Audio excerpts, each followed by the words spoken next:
And it looks like we have somebody that's reviewing some of the logs and going through and finding out what they can about the different student teams. And I would say that he's probably just doing some general browsing, trying to get in and see what he can see. Okay.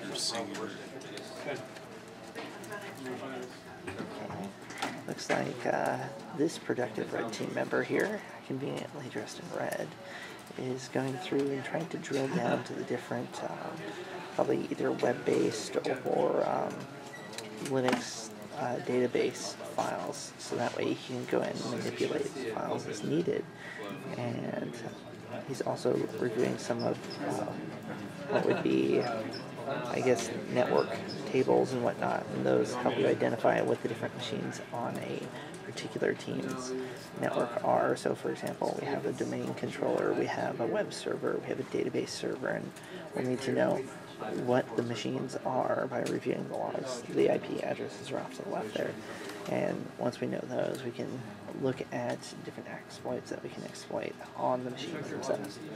Can you give examples of the types of hacking that they do?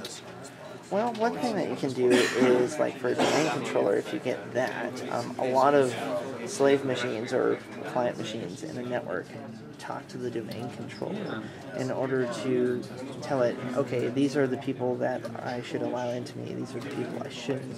And so one of the many, many things that you can do is if you get control of the domain controller, you can create your own user.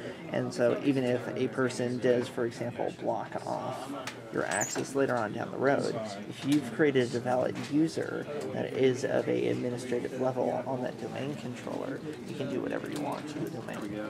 Oh, very cool.